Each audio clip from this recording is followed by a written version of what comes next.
स्वागत है आप सभी का आज की क्लास में। आज जो है हम बात करेंगे भारत के तटीय मैदान की, ठीक है ना। इससे पहले हम प्रायद्वीपीय पठार और प्रायद्वीपीय भारत को पढ़ चुके हैं, ठीक है ना। उसके अंतर्गत आने वाली पर्वत श्रृंखलाएं और पर्वत चोटियों को हम पढ़ चुके हैं। आज हम बात करेंगे भारत के तटीय मैदानों की, ठीक है। अगर आप ध्यान से बात को सुने तो भारत के तटीय मैदानों के बारे में कैसे इनका निर्माण होता है, ये समझने से पहले आपको ये समझना है कि भारत के कितने तटीय मैदान हैं। तो आप यहाँ से याद रखेंगे 2 तटीय मैदान है। एक है आपका पश्चिमी तटीय मैदान, ठीक है ना, पश्चिमी मैदान कह सकते हैं इसको, या तटीय मैदान, ठीक है ना। जो कि ये वाला जो पार्ट है मैंने आपको मैप में बनाया है, ये वाला जो पार्ट है ये पश्चिमी तटीय मैदान है, ठीक है ना। और उसके बाद बात करेंगे, अगर इधर की बात करें तो ये आ जाएगा आपका पूर्वी तटीय मैदान। क्या आएगा? पूर्वी मैदान या पूर्वी तटीय मैदान, ठीक है ना। तो ये आपका जो है पश्चिमी तटीय मैदान है और ये आपका पूर्वी तटीय मैदान है, जो यहाँ से पश्चिम बंगाल से लेके कन्याकुमारी तक है और ये गुजरात से लेकर कन्याकुमारी तक है, ठीक है ना। तो ये आपको पता होना चाहिए। अगर हम बात करें जो तटीय मैदान है भारत के, उनका निर्माण या उनका विस्तार किस तरीके से हुआ है, ठीक है। तो आप ध्यान रखेंगे जो सागर हैं उनके निक्षेपों और नदियों के द्वारा जो लाए गए अवसाद हैं उसके निक्षेपण से जो है मैदानों का निर्माण हुआ है। जो नदियाँ बंगाल की खाड़ी में गिरती हैं उनके द्वारा जो है इधर पूर्वी तटीय मैदानों का निर्माण हुआ है, और जो नदियाँ अरब सागर में गिरती हैं इधर की ओर पश्चिम की ओर, उनके द्वारा जो है पश्चिमी तटीय मैदान का निर्माण हुआ है।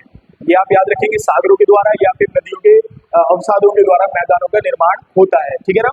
ये मैंने आपको पहले भी बताया था जब हम उत्तराखंड के बारे में बात कर रहे थे, गंगा के मैदान के बारे में, उस समय भी मैंने आपको इसके बारे में बताया था, ठीक है ना। आगे बढ़ते हैं। अगर हम बात करें यहाँ से जो प्रश्न पेपर में बनता है वो इस तरीके से बनता है कि वो आपको मैदान का नाम देगा या तट का नाम देगा कि ये तट कौन कौन से राज्यों के बीच में है, किस किस क्षेत्र के बीच में है, तो वो आपने यहाँ से दे दिया है, ठीक है ना।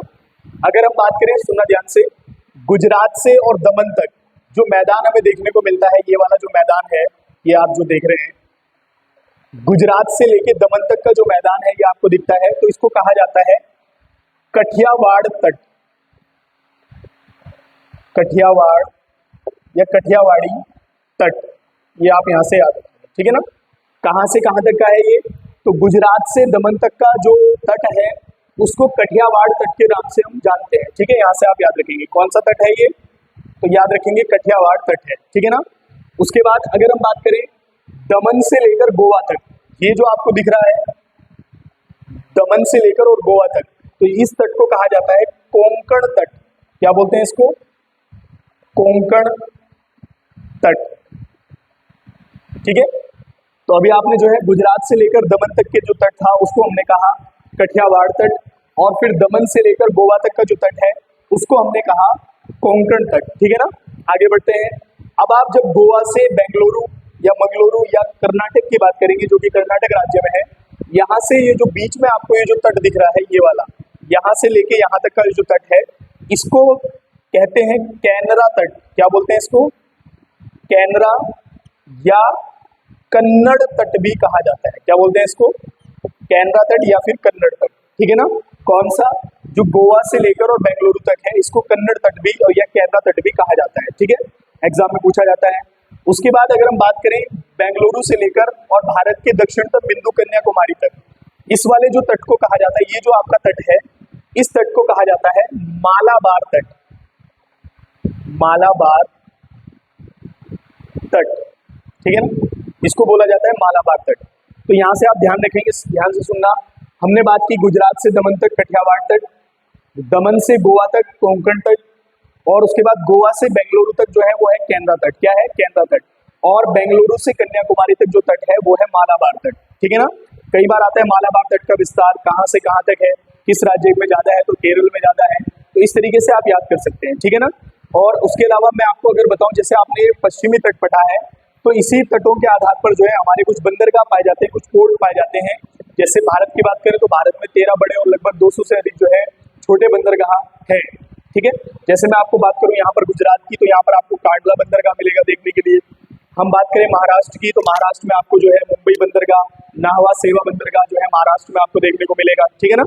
उसके बाद गोवा की बात आए तो मारवा गोवा बंदरगाह यहाँ पर आपको देखने को मिलेगा, ठीक है। उसके बाद यहाँ पर नीचे केरल की बात करें, कोची बंदरगाह यहाँ पर आपको देखने को मिलेगा, बंगलुरु बंदरगाह जो है ये कर्नाटक में देखने को मिलेगा। तो ये बंदरगाह पश्चिमी तट पे बंदरगाह है, ठीक है ना। बताएंगे हम अगली वीडियो में बंदरगाहों की बात करेंगे, फिलहाल हम जो है तटों को देखते हैं, ठीक है ना। तो यहाँ से आपने बात की कठियावाड़ तट जिसका विस्तार गुजरात से दमन, कोंकण तट दमन से गोवा, केंद्रा तट गोवा से बेंगलुरु और बेंगलुरु से कन्याकुमारी तो मालाबार तट, ठीक है ना। अब हम बात करते हैं पूर्वी तटीय मैदानों की, ठीक है ना, या पूर्वी तटों की। तो जब आप कन्याकुमारी से अगर आप ऊपर से आना चाहे ऊपर से आ सकते हैं, नीचे से आना चाहे नीचे से आ सकते हैं, ठीक है ना। तो यहाँ से घूमते हैं कन्याकुमारी से लेकर और आंध्र प्रदेश तक। कहाँ से? कन्याकुमारी से लेकर और आंध्र प्रदेश तक ये जो तट है इसको आप ध्यान रखेंगे। एक चीज और ध्यान रखना कि अगर हम बात करें पश्चिमी तट और पूर्वी तट की, तो पश्चिमी तट की जो चौड़ाई है वो कम है, लगभग 64 किलोमीटर के आसपास तक ये है, चौड़ा है ये तटीय मैदान, तट या चौड़ा है, ठीक है ना। लेकिन इसकी अपेक्षा अगर पूर्वी तट की बात करें तो ये 84 किलोमीटर से लेकर 400 किलोमीटर तक भी चौड़ा है, ये आप यहाँ से याद रखेंगे, ठीक है। कौन सा तट? ये पूर्वी तट की बात कर रहे हैं, ठीक है। तो पूर्वी तट पश्चिमी तट की अपेक्षा में ज्यादा चौड़ा है, ठीक है। इसी प्रकार से इसको बनाने का भी प्रयास किया गया है मैप पर, ठीक है ना। उसके बाद अगर हम बात करें कन्याकुमारी से आंध्र प्रदेश तक, ये जो हमारा तट है इसको हम कहते हैं कोरोमंडल तट। क्या बोलते हैं इसको?